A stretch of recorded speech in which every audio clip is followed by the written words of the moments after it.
the other things that helped, I think, keep things on time, get them on time, was they hired Virginia Ramita as a traffic manager, and you don't mess with Virginia Ramita. No. She's a You did not Sicilian. want her coming in your doorway with her clipboard full of schedules going. You could wake up with an inker's head in your bed, I think. When I got on staff, they had weekly meetings with Virginia, with the editors, to go over the books and all the problem areas and all that. And fortunately, I inherited a lot of stuff from Alan, and so things were in much better shape in that office than they were in some of the other offices. Really? But I wanted to be on the ideal Virginia schedule, which was Still farther ahead, right? I'm sure. So she had this funky, kind of wonky looking award someone had made, cobbled together full of action figures and other things that went on the door of the editor of that week, who had most books on time. Oh, really? And a couple months after I joined, that ended up on my door, and I was the one that was always on time. She stopped awarding it because it would just stay. It was you every time, right? Yeah. One of those annoying employee of the month things where you win. Did it have any practical benefits, or was just? No, it was just that Virginia was going to be sticking her head in your office with her clipboard. Yeah. So. Oh, yeah. Well, I gotta ask, to me, reading comics during the 80s, it seemed like DC was doubling down on its core characters. Superman got a lot of titles, Batman got a lot of titles, Wonder Woman still had, I think, one at that point. Meanwhile, at Marvel, during this period, a lot of different types of characters started to rise up. Power Pack, Moon Knight, Alpha Flight, Doctor Strange, the Defenders got a series, Rocket Raccoon got a mini, and the Punisher rose to serious prominence because of the War Journal series. So, I mean, who actually pitched that these characters who may not have previously had giant podiums to get one? A lot of that was fairly organic. It was just someone would come up with an idea for something, pitch it, the editor-in-chief thought it was good, then they bounce it off the sales and marketing people. There was, for every new project, there was a new project memo that you had to fill out that listed the title and the creative crew and the basic concept, and it went through the whole approval process all the way, from various departments. We never did that previously, so that was something. Yeah, it started a little bit later. Yeah. Got more formalized. Yeah. But initially, if you had like when I first started editing there, I had a handful of ideas for new things, and I just go to the shooter's office and pitch them, and if you like it, go, yeah, go do that. Right. And so with the Punisher was like, for a long time, sort of a third string guest star, more villain than anything kind of character. But I assume he was popular when he appeared in the Spider-Man books, right? Yeah. And John. But it was a very different character than the one that got popular on its own. And what happened is that at some point, Archie Goodwin had written 2 black and white magazine stories featuring the character that really kind of redefined him in a lot more serious way. I didn't remember that. And then those, I believe, are the ones that informed Frank Miller when Miller guest starred Daredevil, in The Punisher and Daredevil. And then that, I believe, is what influenced both Stephen Grant, who pitched the original Punisher Limited series to me, and Joe Duffy, who actually worked with Archie for her Assassin's Creed graphic novel. And both of those began simultaneously. But the second and Grant pitched the Punisher Limited series to me, and apparently they had pitched it to a number of other editors and been turned down because no one wanted it. How could a vigilante who has no superpowers and uses real weaponry carry a book? Right. But I'd seen at the time, like the Clint Eastwood Dirty Harry films and the Charles Bronson Death Wish films, and all that. There was something going on in the collective consciousness or subconscious. But and I liked, even though I hadn't really been impressed by anything Stephen Grant had written up to that point, I thought his pitch was really good, and I loved my sex stuff. So they tried to bugger on the editor, and they said, "Oh, let's try the new guy." And I said yes, and who knew the thing really just took off. Yeah. And then you never know. Sometimes you throw stuff against the wall and you see what sticks. And I went through the same thing with Rocket Raccoon. I did the new memo for Rocket Raccoon miniseries, and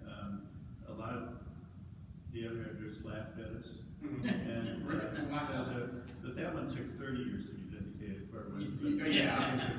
Well, That's fair. so you edited that miniseries, right? Okay, so Rocket Raccoon appeared in some black and white magazine. I don't remember. which Man one. on Hannigan, I think. Yeah. Did Hannigan do it? I thought Keith Giffen did it. Well, I'm not sure which one. Oh, anybody out there now? Yeah, you know. Well, anyway, but it was it was kind of a throwaway character, obviously inspired by the Beatles song, and but having nothing to do with it. But Rocky Raccoon, Rocket Raccoon. Okay. And then he appeared in that issue of the Hulk that I did the cover of, which I'm still signing a lot of those, which is nice. Yeah. And You got that original? I sold it. Oh. Well, some guy actually owned the entire interior, Wow. which was a salvage summer job, and he wanted it. So, Mm. and I sold it to him for what I thought was a real good price. And the next week, somebody offered me 50% more. Oh, So wow. I just had to go, damn. But anyway, but based on the appearance of the Hulk, I can't imagine it had that big an impact. What made you think that character? Well, you Yes. started working with Mike Mignola as an inker for the most part. He penciled a couple of individual jobs. No, I never worked. He wanted to be. Mike Mignola wanted to be an inker, And he wasn't a good one. he was not a real good inker, but he would bring in samples all the time, and they looked great. And it was samples of his own pencils with his own inking. And he managed to pick up a job or two inking other people's stuff. And it just was mediocre. I don't know, it's hard to conceive, but he just didn't add anything to it. And, and in some ways I think he sort of took away, stuff. And one time he came in my office, I don't know why he latched onto me, maybe I was just a sympathetic ear or something. But he said, Al, I got a couple jobs and now nobody will give me anything. And I said, Mike, nobody wants to be an inker. You want to be a penciler, and if for any reason you're not fast enough, you're not good enough, you can't tell the story, you become an inker. Why on earth would you want to be an inker, full time? And I did a lot of inking, so I knew where I was supposed to. And I said, look, you bring in these samples, they're great, they look terrific, but you don't ink other people and make them look as good as you make yourself look. I said, I want you to pencil something for me. And he goes, I don't know, man. He was so reticent. I said, look, I'm editing Marvel Fanfare. It's a whole other story, but I said it pays rate and a half, so it's a real good deal. This was before the royalty system. I said, what character would you like to draw? And he's going, I don't know. He said, I don't really like superheroes. I said, are you kidding me? This is Marvel Comics. That's all we friggin' do. You don't like superheroes? What got you interested in the business? He goes, I don't know. I just know. I said, well, there must be some characters that we would do that you would be interested in, you would find fun to draw. And he said, well, I kind of like Submariner. I said, Submariner, good. I said, what else? What do you like to draw? I'll make it easy on you. He said, well, I like drawing animals. I said, really? You like their, a lot of cartoonists would rather, pull out their own lungs than draw an animal. They're tricky. They sort of have similar musculature to humans, but it's all weird and exaggerated. And I said, all right, you like animals. I said, anything else? He goes, well, I like supernatural stuff.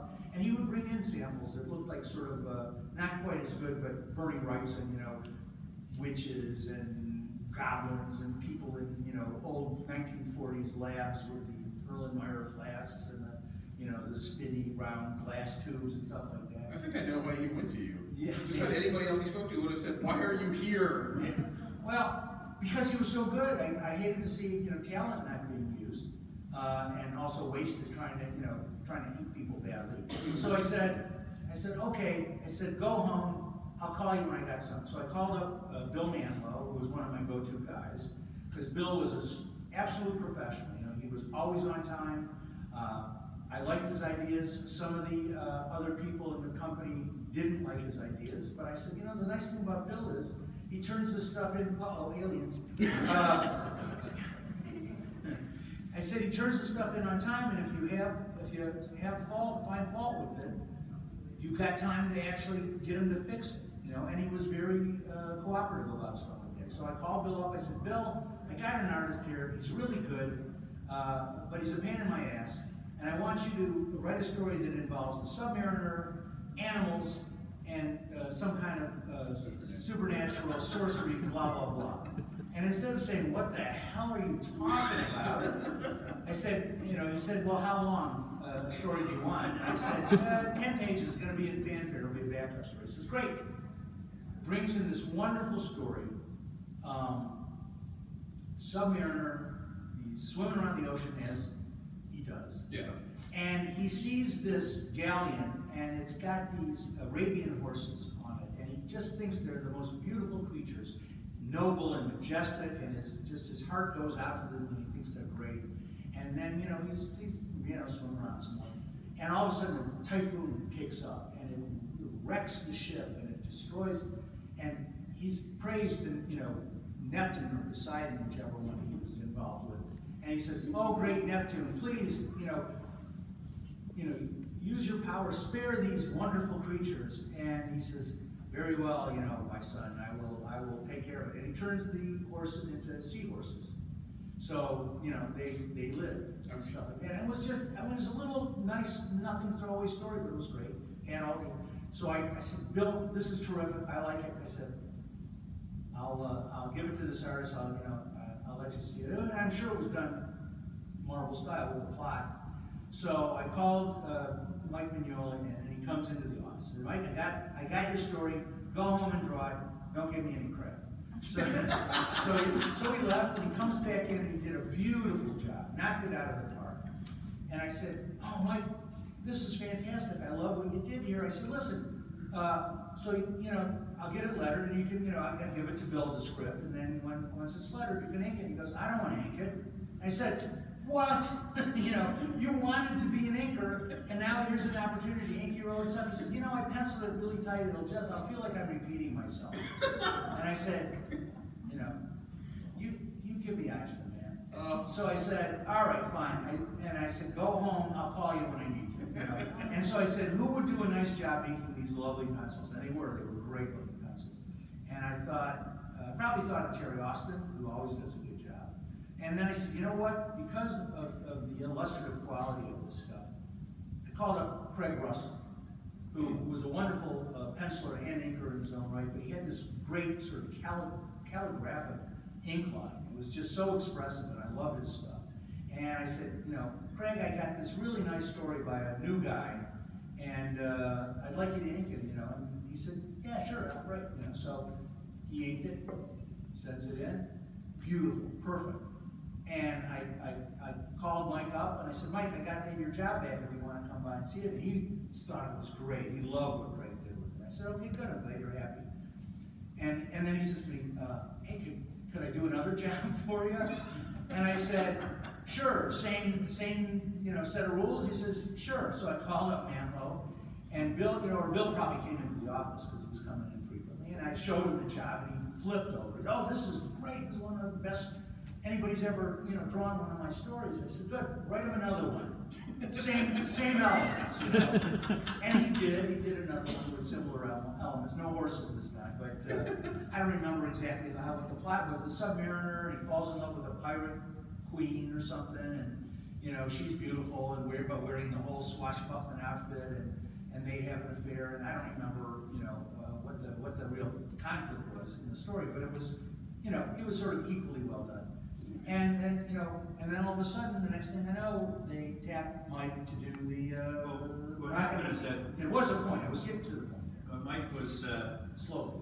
you know, still occasionally doing inking, and on the backs of the pages that he was inking, he would do these marvelous sketches of, you know, creatures and different things, anything but a traditional superhero. Yeah.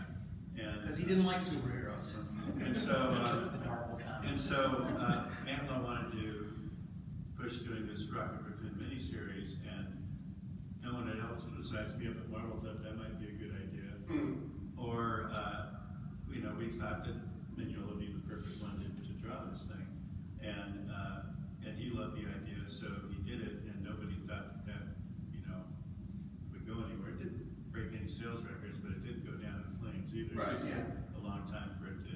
So it wasn't like a huge seller, but it was not, it didn't Yeah, lose money on yeah. it. At that point, I That's think they good. could do almost anything as a Marvel miniseries, and you were gonna get a fair amount of attention. Yeah. to it. Well, yeah, Marvel had a very strong fan But, base, so. the other thing I wanted to ask, about from the freelancer point of view, all the stuff that was going on with, since your contact coming in the office wasn't that often, and I guess most of your contact would be via phone or whatever. It's like, what was your impression of the chaos and the fun we were describing here? Was it coming through, or was it just like, you were just getting the business end of what was going on? Oh, no. I mean, I guess I was actually a little jealous because I was never invited to play softball with you guys. But, no, I thought it was great. I mean, how can you not be creative when there's a creative environment? And even if it was, over the phone, I was dealing with creative people and I saw all the stuff coming out from Marvel, the books and everything. And it was a wonderful environment overall. Even though most of my time was spent, at home with a typewriter. It was still, it was very enjoyable to be a part of it, even at the distance. All right. Well, I was hoping to leave time for a Q&A, but unfortunately, we have run out of time. But I hope you all learned something today, because even at my age, I've learned a lot. Well, today. listen, we're out of time, however, there's not that many of you. Want to take one or two questions real quick? If anybody has any, don't feel forced. All right. Does anybody Anybody have have a any question questions? about for these gentlemen? anything we've said here today? Good. Sure. Oh, wait. Quick question, just I guess like, how did you guys and DC get along in terms of like, did you guys like see each other's like sales figures wise? Oh, we need to top this title. We were friendly rivals, I think, because, we all, Everybody worked at both companies back then. yeah, there's a lot of, look, I was an editor, I worked as a freelancer, and then I was offered an editorial job at DC, and then I was laid off after a year when they had the DC implosion. A lot of guys were, and a lot of titles were canceled, and so we went, I was just gonna go back to freelancing. I called Marvel, and I talked to Jim Shooter, and I said, yeah, DC laid us off, so I'm looking for work. He said, oh yeah, come on over, I think we got something for you. And I thought he meant, freelance. But that's when he was trying to build an editorial staff. But most of us liked books from both companies. We, certainly admired artists and writers from both companies. They're not that different. Marvel was a lot more freewheeling, and the early days of Marvel, it was like 5 guys. It was Stan Lee, Kirby, Ditko, Dick Ayers, Don Heck. There were probably, Larry Lieber, Stan's brother, did some writing or scripting and so on and so forth. I mean, but it was a really small shop, and in fact, as you may or may not know, Marvel's comics were distributed by DC's distributor. DC owned or were co-owned, by this distributor, who are the ones responsible for putting the comics on the racks everywhere across the country. And I don't know how that evolved or why it ever happened, because why would you, be in a situation where you're basically controlled by your competitor? But they limited Marvel to a very finite number of titles per month. I think it was 7 or 8, so 7.5. So we'll count. One's a bug. And when suddenly they started doing superheroes again, whatever origin story there was there, and the stuff slowly but surely started to take off. And let's face it, Stan Lee and Jack Kirby, whatever differences they ultimately ended up having, were a spectacular creative team. And Ditko was no slouch. And even guys like Don Heck, who was a good, solid old pro, and Dick Ayers, who'd been in the business many years, Stan's stuff was so vivacious that, their artwork may not have been as eye-catching as Kirby or Ditko, but it was competent and it was solid, and they worked well with Stan. And this stuff started taking off, and they wanted to expand the line. They had all those books that were half the Hulk and half Iron Man, or whichever they were. And they said, well, look, we'd like to publish more titles, because they were on the verge of being out of business altogether, Marvel was. And according to Jack Kirby, he came in the office one day when they were they were shuttering the place, and said, no, I think superheroes are ready for a comeback. and Stan went to the publisher, and, who was publishing, this is Martin Goodman, many other things. They published men's magazines and crossword puzzle magazines, and God knows what other, they had plenty of stuff. And at this point, comics was probably just a very small part of his empire, and it was almost not worth keeping going. But he, comics had been a big seller for him, certainly all through the 40s. And, he was willing to say, okay, well, see what you can come up with, see if it works. All of a sudden, taken off. And they wanted to split those books up and give each character their own title and stuff. And Independent News, which was the distributor, said, nope, can't do it. DC says you can only do 8 comics a month or something. And he said, so they found another distributor.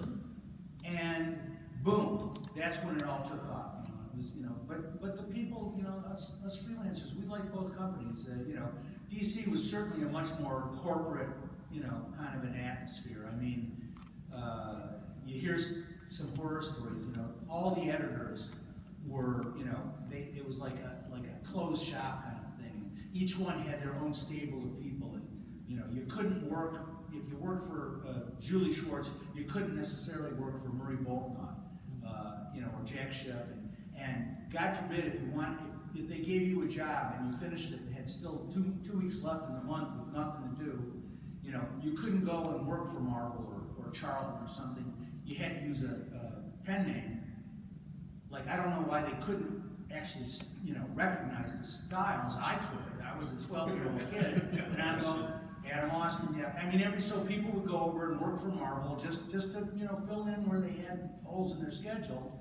And they would make up names. And the first time I ever met Jack Abel, who was an old-time penciler and inker, by that time mostly just inking, I was at a comic convention, and Phil Suling was like one of the early convention promoters, had a show in New York, and I was a kid, and I was wandering around there. I don't know how I got to New York. Was it when I first moved out here? Maybe it was when I moved out to try to get work, but I was standing at a dealer's table, and there's this silver-haired guy standing next to me, older guy, in his 40s, and he's leafing through a comic, and he says, "Oh, I ain't that."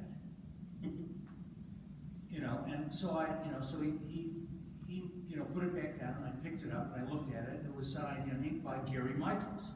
And I said, "Gary Michaels," I said, "you're Jack Abel." And he went, "What? How did you know my name?" I said, "Oh, because I know your style." And he said, "I have a style?" I said, "Sure, I recognize your stuff. I've seen it on lots of people." So, and we later became very good friends. It had nothing to do with that incident. I don't think he remembered it, actually. I reminded him later. But, it was just the kind of thing. Gary was his son's first name, and Michaels was his wife's maiden name. And Mike Esposito did work for Marvel under the name Mickey Demio. Son's name, wife's maiden name. I don't know where Gene Colan came up with Adam Austin, but he did. And then finally, and they were just worried about repercussions. Finally, when Romita came over, he used his actual name, and that seemed to sort of open the floodgates. Ross Andrew came over from DC, where he did Metal Man and Wonder Woman, came over to Marvel. And I found that those artists who had been laboring sort of unappreciated. I was going to have an adverb in there somewhere, but I couldn't figure out the word. David? No? Well, unappreciatedly, is that possible? Anyway, yeah, they've been doing stuff for years, and it was good, it was solid, it was competent. But when they came over to Marvel and working in the Marvel style, suddenly, they got a lot more creative with the way they told the story and opening up, bigger panels instead of doing that, very safe, stolid, 5 or 6 panel a page grid that they did and so on. And I thought Gene Colan did like the best work of his career when he was working for Marvel. And I thought Ross Andrew, whose work I liked, I like Wonder Woman. He was good dynamics, great foreshortening and stuff like that.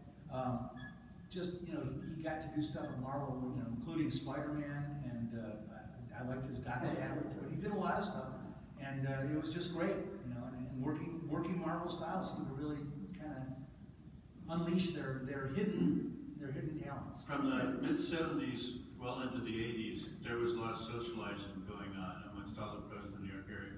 During the good weather months, we played volleyball all day long in Central Park. It didn't matter what company you worked for, we were there. How did we get any work done? And on, We went on our lunch hour from the office, actually, from Marble. yeah. Yeah. But later on, but during the Sundays, we were out there the whole Yeah. time. But then Neil Adams would have what was called First Friday parties back then, the first Friday of every month. He'd invite anybody over that was a professional over to his apartment. One month, I don't know how he did it, he talked Steve Ditko into showing up. Really? And that's where I met him. Yeah, he didn't last very long at a party. That's where I first met him in person. That's it. All right. Well, thank you very much, ladies and gentlemen, for showing up. In half an hour, Mr. Carl Potts is hosting a seminar on visual storytelling. Mr. Milgrom will be on the floor, and Mr. Michelinie will be taking part in the Spider-Man Spotlight panel later today with Mark Bagley and at least one other individual. So thank you very much for showing up.